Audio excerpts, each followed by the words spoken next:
What a matchup we've got in Reynolds Coliseum tonight. Some of the faces you'll be seeing here soon.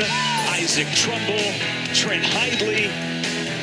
As we move on to 157 pounds. It's a fun matchup between 7th-ranked Ed Scott, and we see Dazjon Casto for Pitt. He was out last weekend with an injury. He's back healthy, and they're happy to have him at 157 to set up a big matchup here in a couple of NCAA qualifiers. Yeah, gets a little bit injured in that Virginia Tech match. Has taken a few weeks off.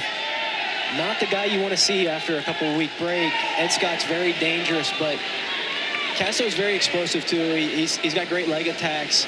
Just if you're, Pitt, going up against a guy with a high motor like Scott, you want to make sure that this first period doesn't get too crazy and starts getting into the lungs of Casto. You never know what's going to happen after a couple-week break. Whenever you're hurt during the middle of the season. Casto, the grad transfer from the Citadel, where he was a SoCon champion last year, NCAA qualifier, and he upset the defending champ at NCAA's, Carolina's Austin O'Connor. Meanwhile, for Ed Scott, you mentioned Casto being injured against Virginia Tech. Scott took a loss by 14, 24-10 to Bryce Andonian in Blacksburg. Since then, he seemed to be really locked in. Yeah, he's got a great fireman's carry dump there, and he's switching off to that high C and is rolling all over the place, doing crazy stuff. But Casto, he has a few big wins himself. That Andonian loss for Scott, I think, really maybe focused him. Okay. Made him realize the things that he's got to be better at and maybe more composed at during those big matches. Comes out pretty smart, looks for those leg attacks early. He's got high-octane offense and can do some really dangerous things, but take a little more conservative approach to this outside of these big cartwheel scrambles. This is a lengthy scramble at this point. And these two guys just wrestling through it. There, and you can see Casto's in a little bit of pain with that leg stretched out. Right now, Ed needs to get his arm out. He's able to get his arm loosened up from inside and come to the outside and double off there. It looked like when he had that leg up there, Casto was grimacing in some pain, so not really sure where he's at in terms of his health. Most guys aren't at 100% at this point in the season, but didn't look like he was, really enjoying that scramble. Yeah, and that looked a little uncomfortable. Yeah. So Ed Scott working hard in that scramble, but he does come away with the takedown, and now he goes to work on top. Yeah, so that takedown was probably, almost a minute and 30 that it took with that scramble. So that can either take a lot out of you, or it can tell you, hey, I was just in that really long scramble. I might have given up that takedown, but it's all right. I defended it for a while. Out of bounds. They go out of bounds, 22 seconds left. Let's take a look at the finish here for Scott. He's got that leg shuffle, needs to get his arm to the outside. Pipes it to the mat, forces Casto to belly out. Go ahead and get set, bottom. 22 seconds here. Top, cover and hold. Ed's very aggressive on top, but in this situation, you need to get a ride out, go up 2-0 with a good bit of riding time heading into the second period. I think most people with Scott look at his first period, sometimes they're like 10-2 or like 8-5. This is a little bit more of a tame first period, but he was pretty calculated with his attacks.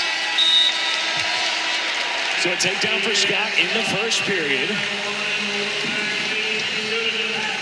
We're going to look at the top 5 wrestlers at this weight class, and there is Andonian, who has beaten both of these guys. Ed Scott just outside the top 5. Carolina's Austin O'Connor as well. By the way, I mentioned that Casto upset O'Connor last year. He also pinned Virginia's Jake Keating. So when he's looking to transfer, he's like, look, I already know I can compete in the ACC, as Scott cashes in and gets the reversal. It's a loaded weight in this ACC 157. You have 3 guys, in my opinion, that can make legit runs for All-American, and 3 guys that can make a run to the national finals as well. There, Scott gets the reversal. You're at that point, it's 4-0 in the second period. You kind of expect Scott to chase down bonus points in this matchup. He hasn't been able to get a turn yet, so you're probably going to see here in about 30 seconds the staff at NC State make a decision to either cut him or get a little bit more aggressive with the turns. Right now, he's got a 4-0 lead. Riding time Stall warning. is over a minute, so essentially a 5-point lead. Casto gets hit for stalling.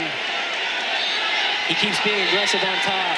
You need to get that 8-point threshold to get a bonus point for a major decision. And as many coin flips, if you will, bouts that we'll have tonight, bonus points could prove to be the deciding factor, and we see the decision here for Scott to cut. Yep. And there's the So stall. there, Ed Scott, very good at underhooks. Gets Casto to the edge, and Casto wasn't able to circle himself back into the center. Gives up the stalling point. Boy, Ed Scott in the replay and in live action scoring points right now. This is the kind of energy he brings and why he's a crowd favorite here in Raleigh. He is. He never stops attacking. Gets back to that underhook position. Goes back to his signature dump. Gets another takedown. There's 20 seconds remaining. I think you're going to see him ride the rest of this period out. Not only is he in a really great spot for the major, he's starting to flirt with tech fall territory. Doesn't look like Casto has a lot of energy left in this match, so I think in the third period you're going to see a very hectic pace on Scott's end to get some points. As you said, Scott looking to ride out the rest of this period. Just the one takedown in the first, but this is more of his pace and his style in the second. And I think what you saw was just softened the blow in the first period, you know, took a little bit of energy out of Casto and has really opened up in the second.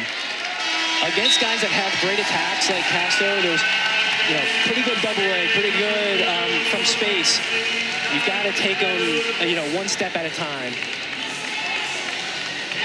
Casto chooses down, and it'll be the optional restart here for Scott.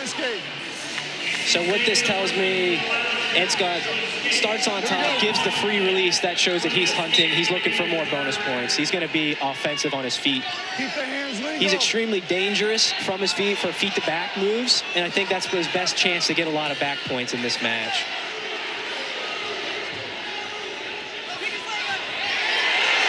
Scott again wins out in a scramble situation.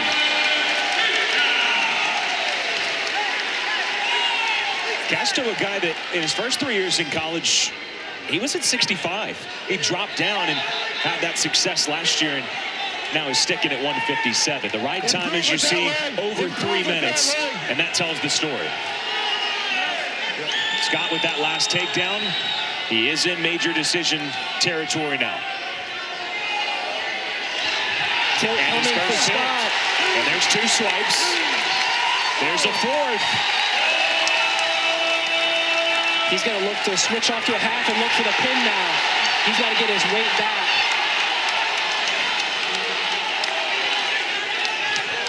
It's 15-3.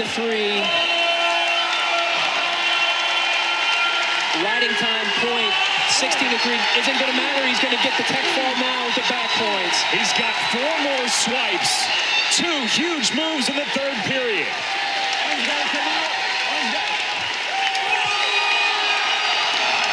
Ed Scott with a dominant tech fall victory. Tactical tech fall. That first period was very slow. Only had 1 takedown, but you could see for the rest of the match it took all that energy out of Casto. He finally gets on top, gets to his signature claw wrist tilt, gets the tech fall. There in the third period, cleaning up with that dump takedown, switches off to a high crotch, goes to a double. Got the celebration. The backbreaker, Ed Scott.